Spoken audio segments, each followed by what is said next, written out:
പൃഥ്വിരാജ്, നീ ഇവിടെ? എല്ലാം പറയാം.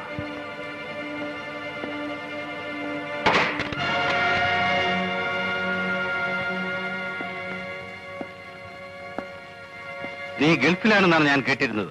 ആയിരുന്നു. പിന്നെ എന്തിനാ ഇങ്ങോട്ട് വന്നു? ആരെങ്കിലും കണ്ടാൽ? എനിക്കല്ലേ കുഴപ്പം? പോലീസിന്റെ കയ്യിൽപ്പെട്ടാൽ കൊല്ലും കൊലയും അടക്കം എത്രയോ കുറ്റങ്ങൾക്ക് ഞാൻ ഉത്തരം പറയണം. എനിക്ക് സാറിനോട് അല്പം സംസാരിക്കാനുണ്ട്, സ്വകാര്യമായിട്ട്. പറഞ്ഞോളൂ, എന്താന്ന് വെച്ചാൽ. വീട്ടുകാരെല്ലാം ഉറങ്ങുകയാണ് മേലെ. മിസ്റ്റർ വിൻസെന്റ് ആണ് എന്നെ ഇങ്ങോട്ട് അയച്ചത്. അദ്ദേഹം മദ്രാസിയിലും തൂത്തുക്കുടിയിലും ഇറക്കിയിട്ടിരിക്കുന്ന ടൺ കണക്കിന് സിമന്റുകൾ വിറ്റഴിക്കാൻ സാറിന്റെ സഹായം ആവശ്യപ്പെട്ടിട്ടുണ്ട്. എന്ത് സഹായം? ആ സിമന്റ് ഇല്ലാത്തൊരു ധർമ്മസ്ഥാപനത്തിന്റെ പേരിൽ വന്നതാണെന്ന് നിങ്ങൾക്കറിയാം. ആ കാര്യം എൻഫോഴ്സ്മെന്റുകാരെ അറിയിക്കുമെന്ന് ഭീഷണിപ്പെടുത്തി നിങ്ങൾ 2 പ്രാവശ്യം പണം വാങ്ങിയില്ലേ? ഇനിയും ആവശ്യപ്പെട്ടില്ലേ പണം? അതിൽ നീ ഇടപെടണ്ട.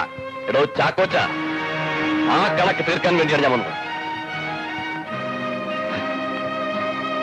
സത്യരാജ്, അരുത്, അരുത് സത്യരാജ്.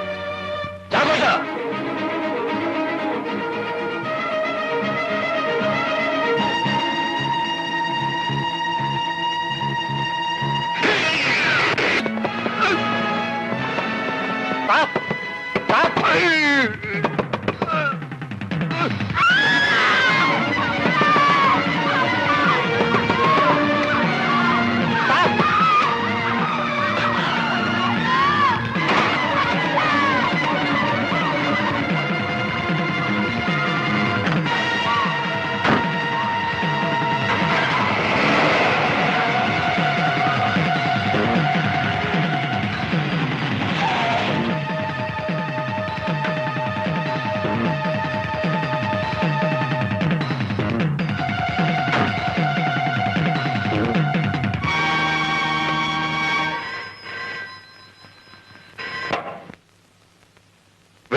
സാറിന്റെ പെട്രോൾ ബങ്കിൽ നിന്നാണ് ഞാൻ സംസാരിക്കുന്നത്. അക്കൗണ്ട്സ് മുഴുവൻ സെറ്റിൽ ചെയ്തോ? മുഴുവൻ കണക്കും തീർത്തു. നിന്നെ ഇപ്പൊ തന്നെ കൊണ്ടുവിടും. അവർ ക്ലിയറൻസ് കിട്ടിയ ഉടൻ തന്നെ പുറപ്പെടും. ശ്രാങ്ക് നമ്മുടെ ആളാണ്. ബോംബെയിൽ പറഞ്ഞ മാതിരി എല്ലാ കാര്യങ്ങളും ഏർപ്പാട് ചെയ്തിട്ടുണ്ട്.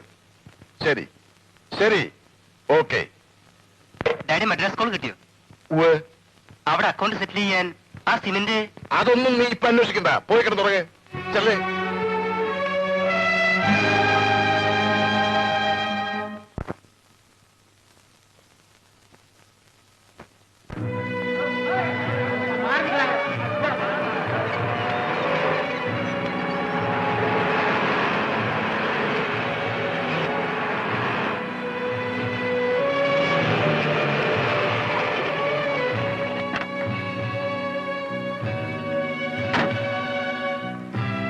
ചേട്ടാ, എന്റെ കൂട്ടുകാരൻ പോയി എന്നെ വിട്ടേച്ച്. എവിടെയാണ്? വരൂ. അകത്തേക്ക് കിടക്കണ്ട, ഇവിടെ ഒന്ന് കണ്ടോളൂ.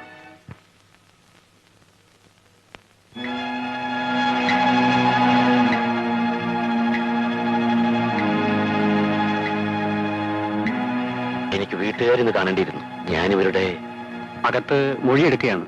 അയാൾ തന്നെയാണോ കാർ ഓടിച്ചത്? അതെ. ആ മനുഷ്യ കണ്ട ഇനി തിരിച്ചറിയൂ? പ്രത്യേക അടയാളം വല്ലതും? നല്ല ഉയരം, ഒത്ത തടിയായിട്ട്. ശരി, സാറ് മാത്രം നിൽക്കുള്ളൂ. നിങ്ങളുടെ വീടിന്റെ ഏത് ഭാഗത്ത് നിന്നാ കണ്ടത്? മാളികയിൽ ഞാൻ കിടക്കുന്ന മുറിയുടെ ജനാലെ കൂടി. രവി, നിങ്ങളുടെ കമ്മീഷണർ വന്നില്ലേ? ഇവിടെ ഉണ്ടായിരുന്നു സാർ. DIG വിളിച്ചിട്ട് ഇപ്പോഴും ഇറങ്ങിയതേ ഉള്ളൂ. ഈ സമയം വരെ ആ ബോഡി പോസ്റ്റ്മോർട്ടം അയക്കാൻ കഴിഞ്ഞില്ല അല്ലേ? സാർ, അവിടെ ഇൻക്വസ്റ്റ് ഇൻഫിഷ്യൻസ് എന്ന് പറയൂ. എവിടെ വെട്ടിക്കൊന്നാലും ചുട്ടുകരിച്ചാലും ഒരു പരിപാടിക്ക് എത്തുന്ന കൗതുകത്തോടെയാണ് നാട്ടുകാരും പത്രക്കാരും ഓടിക്കൂടുക. ആ ടാക്സി അവരെ ക്വസ്റ്റ്യൻ ചെയ്തോ? സാർ, ഇന്ന് പുലർച്ചെ ആ കാറ് കണ്ടുകിട്ടുമ്പോൾ ഡ്രൈവർക്ക് ബോധമില്ലായിരുന്നു. അവനെ ഹോസ്പിറ്റലിൽ അഡ്മിറ്റ് ചെയ്തിട്ടുണ്ടോ? ബാലുവാണ് വണ്ടി കസ്റ്റഡിയിലെടുത്തത്. ഡ്രൈവറെയും അയാൾ കൊണ്ടുപോയിരിക്കുകയാണ്. പിന്നൊരു വിവരവുമില്ല. ഏത് ബാലു? കരടി. Sorry sir, rural CI Balram. Police officer ആണെങ്കിലും ഹീസ് എ റെക്ലെസ് ബ്രൂട്ട്. ആ ഡ്രൈവറെ ഇടിച്ചു കൊല്ലുമോന്നാ എന്റെ പേടി. Don't be silly Aziz. Sir, എനിക്ക് ബാലുവിനോട് പേഴ്സണൽ ഗ്രഡ്ജ് ഉണ്ടായിട്ട് പറയുന്നതല്ല. സാറിന് അറിയാമല്ലോ, സസ്പെൻഷൻ കഴിഞ്ഞ് അയാൾ സർവീസിൽ കയറിയിട്ട് 6 മാസമായിട്ടില്ല. അതിനിടയ്ക്ക് കൊല്ലത്തും കോട്ടയത്തും പാലക്കാട്ടും ഒക്കെ മുഖം കാണിച്ചിട്ടാണ് ഇവിടെ എത്തിയത്. ആൾ വേർ പണിഷ്മെന്റ് ട്രാൻസ്ഫേഴ്സ്. കുടിയും വഴക്കം തന്നെ കാരണം. വിളിക്കുവേളെ. സ്റ്റേഷനിലും ക്വാർട്ടേഴ്സിലും ഞാൻ പലതവണ ട്രൈ ചെയ്തതാണ്, കിട്ടിയില്ല. ഒളിവിൽ പോയ പ്രതിയേക്കാൾ കഷ്ടം ഈ പോലീസ് ഓഫീസറെ കണ്ടുപിടിക്കാനാണ്.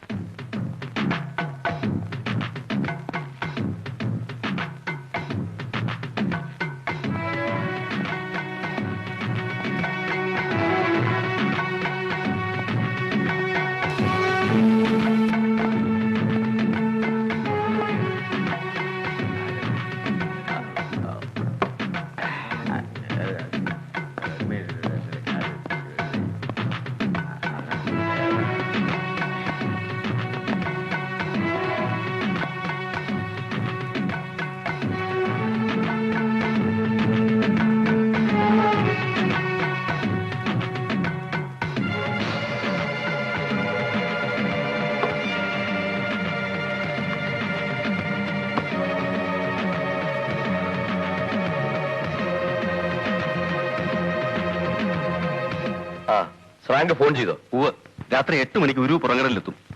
ഇരുട്ടിയിട്ട് നമുക്ക് ഇവിടുന്ന് ഇറങ്ങാം. അതുവരെ ഞാനിവിടെ. എനിക്ക് ഭ്രാന്ത് പിടിക്കും. വെസൽ ബ്രോക്കർ പറഞ്ഞ ഒരാളോട് വന്നിട്ടുണ്ട് നിങ്ങളെ കാണാൻ. പാസ്പോർട്ടിന്റെ കാര്യത്തിനാണെന്നാ പറഞ്ഞത്. പാസ്പോർട്ട് ബോംബെയിൽ ശരിയാക്കിയെന്നല്ലേ? ശരി, ആരോ വിളിക്കും.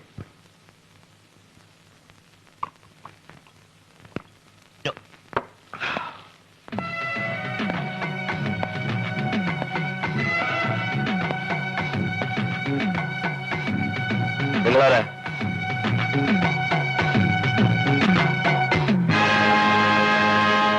ഇൻസ്പെക്ടർ ബൽറാം.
ഇവൻ ഇങ്ങോട്ട് കയറ്റു. ഇല്ല, ഇവരെ ചോദ്യം ചെയ്താൽ ഞാൻ വിട്ടുകൊടുക്കൂ. നോ, ഇൻവെസ്റ്റിഗേഷൻ ചാർജ് എനിക്കാണ്. Don't argue. കമോൺ.